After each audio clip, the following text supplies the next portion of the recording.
बिस्मिल्लाहिर्रहमानिर्रहीम। अस्सलामु अलैकुम। मुख्तसर तर्जुमा कुरान कोर्स में आज हम सूरह कहफ का 11वां रुकू पढ़ेंगे और इस 11वें रुकू के अंदर हज़रत ज़ुल्क़रनैन का क़िस्सा अल्लाह रब्बुल आलमीन ने बयान किया है। इंतहाई दिलचस्प और सबक आमोज़ ये वाक़या है। आप भी इस वाक़े को तवज्जो के साथ सुने, हमारे लिए इसमें कई असबाक मौजूद हैं। और इस सूरत के शुरू में मैंने आपको ये बताया था कि यहूदियों ने, मदीना के यहूदियों ने नबी करीम सल्लल्लाहु अलैहि वसल्लम से 3 सवाल किए थे। एक असहाब कहफ के बारे में था, एक रूह के बारे में, और एक सवाल जो था वो ज़ुल्क़रनैन के बारे में था।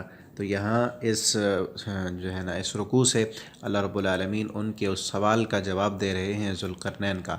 और इस वाक़े में एक हिकमत ये भी है कि पीछे 2 वाक़े अल्लाह ताला ने बयान किए थे जो अल्लाह के नाफरमान लोग थे उनका। एक शैतान का वाक़या कि जिसमें जो गुरूर और तकब्बुर में आ गया और उसने अल्लाह की नाफरमानी की, और इसी तरह 2 बाग वाला बंदा, वो भी दुनिया को ही सब कुछ समझ बैठा और इस वजह से वो दुनिया में भी नाकाम हुआ, उसका बाग तबाह हो गया और आखिरत में भी वो नुकसान उठाएगा।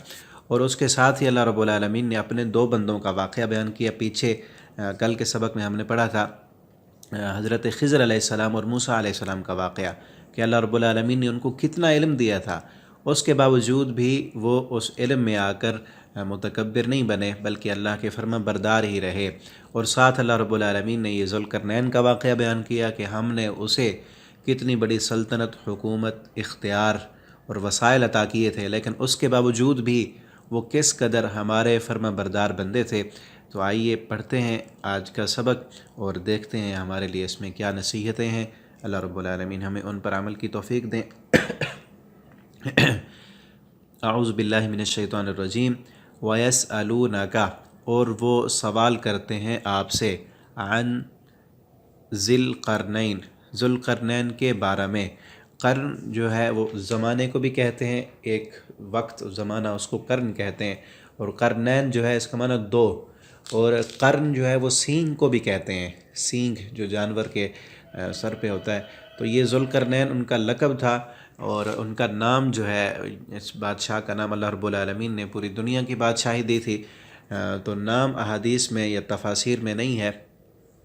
और ज़ुल्क़रनैन कहने की वजह ये मुफस्सिरीन ने लिखी है कि उन्होंने अपने सर पर जो ताज बनाकर पहना था, उस ताज में 2 सींग लगे हुए थे। और 2 सींग इसलिए थे कि उनके पास जो सल्तनत थी वो पहले 2 हिस्सों में थी।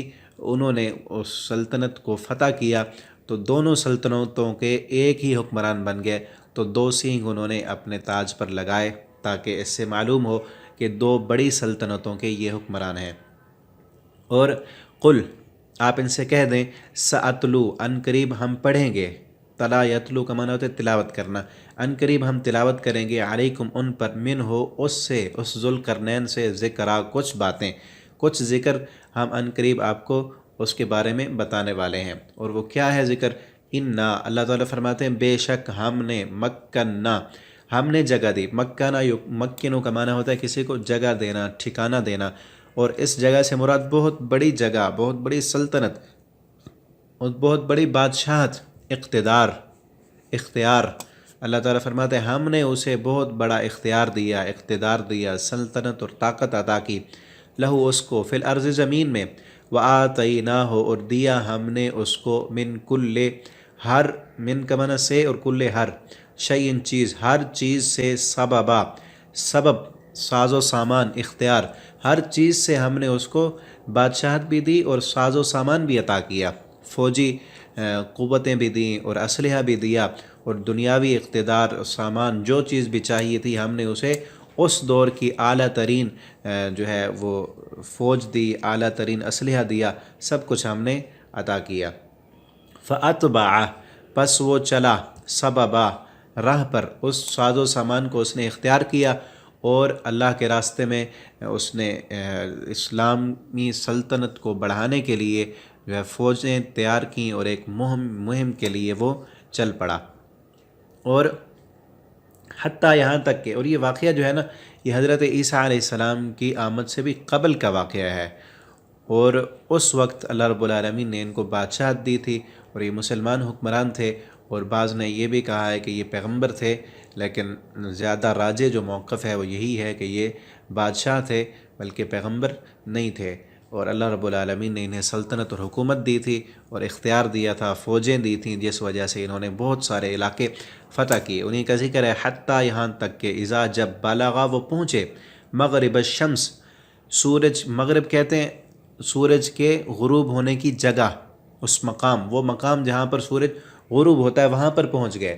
مغرب کی طرف انہوں نے اپنی لشکر کشی کی اور فوجیں لیتے ہوئے بہت سارے سمندر، دریا اور بہت سارے علاقے جو ہے نا، پہاڑی علاقے، ویران کھنڈرات، بہت سارے علاقوں کو جو ہے نا وہ فتح کرتے ہوئے اور بہت سارے بڑے بڑے بادشاہوں کو شکست دیتے ہوئے پہنچ گئے وہ مغرب الشمس، سورج کے غروب ہونے کی جگہ پر۔ اور مفسرین نے لکھا ہے کہ یہ جگہ تھی بحر روم کے ساحل پر وہ پہنچے تھے، اور ان کے ذہن میں چونکہ اس وقت دنیا کا نقشہ نہیں تھا ان کے سامنے، انہوں نے یہ سمجھا کہ یہی جگہ ہے سورج کے غروب ہونے کی، اور دیکھا وجدہا، اور پایا انہوں نے تغربو، کہ وہ غروب ہو رہا تھا، وہ سورج غروب ہو رہا تھا، فی عین، چشمے میں، حامیۃ، جو گدلے پانی کا تھا، گدلے پانی کا چشمہ، اور بحر روم میں جو پانی ہے وہاں پر کچھ گدلا ہوتا ہے، تو وہاں وہ غروب ہو رہا تھا، اور تو ایسے ہی لگنا تھا نا جیسے اسی پانی میں ہی غروب ہو رہا ہے۔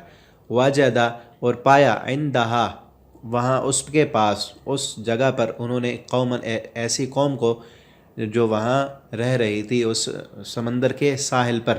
قلنا، ہم نے کہا، یا ذا القرنین، اے ذو القرنین، اما، اگر، ان تعذبا، یہ کہ تو عذاب دے، و اما، اور یہ کہ ان تتخذا، یہ کہ تو بنا لے، فیہم، ان میں، حسنا، حسن سلوک۔ یہ قوم ہے اور وہ قوم اب مفتوح ہو چکی تھی، یعنی اس قوم کو ذوالقرنین نے فتح کر لیا تھا، ان کا مفتوحہ علاقہ تھا۔ اللہ تعالیٰ کہتے ہیں ہم نے ذوالقرنین سے کہا اب تیری مرضی ہے کہ تو ان کو عذاب دے، کیا مطلب ان پر ٹیکس لگا، ان کو سزا دے، جو مرضی کر، و اما، اور اگر ان کو تو بنا لے، ان میں حسن سلوک کر، ان سے کچھ نہ کہے، تو یہ تیری مرضی ہے۔ اب آگے کیا ہوا؟ قالا، تو انہوں نے کہا، ذوالقرنین نے کہا، اما من ظلم، رہا وہ بندہ، من ظلم، جس نے ظلم کیا ہے۔ یہ اما نہیں ہے، یہاں پر یہ اس سافٹ ویئر میں غلطی سے لگی ہے کسرہ، یہ اما ہے۔ قالا، انہوں نے کہا، اما من ظلم، جو رہا وہ بندہ جو جس نے ظلم کیا، فسوف، پس ان قریب، نعذبہ، میں عذاب دوں گا اس کو۔ اس من ظلم، ظلم سے مراد شرک اور کفر ہے، کہ جس بندے نے کفر کیا ہے، شرک کیا ہے، میں اس کو عذاب دوں گا، یعنی اس پر ٹیکس لگاؤں گا، اور جنگی میں نے جو علاقہ فتح کیا ہے اس کے مطابق جو سختیاں اس پر ہوں گی میں اس پر لاگو کروں گا۔ اس عذاب سے مراد یہی ہے کہ اس پر ٹیکس بھی لگاؤں گا۔ پہلے تو یہ ہے کہ وہ شرک کو چھوڑ دے، کفر چھوڑ دے اور اسلام قبول کر لے۔ اگر وہ قبول نہیں کرے گا تو ہم دنیا میں اس کو عذاب دیں گے، ہماری مرضی ہم اس کو قید کر دیں، اس سے مزدوریاں کروائیں، اس پر ٹیکس لاگو کریں۔ اب چونکہ وہ قوم فتح ہو چکی ہے، یہ ہماری مرضی ہے۔ ثم، پھر، یردو، وہ لوٹائے جائیں گے۔ ردہ یردو کا معنی پیچھے پلٹانا، کہ جہاں سے آئے ہیں وہیں پر اللہ رب العالمین کی طرف وہ پلٹا دیے جائیں گے، الی ربہ، اپنے رب کی طرف، فیعذبہ، پس وہ عذاب دے گا ان کو۔ انہوں نے جو دنیا میں کفر اور شرک کیا ہے تو اللہ رب العالمین ان کو عذاب دیں گے، عذابا نکرا، ایسا عذاب جو بہت سخت ہے، بہت سخت عذاب ان کو دیا جائے گا۔ آخر دعوانا الحمد للہ رب العالمین۔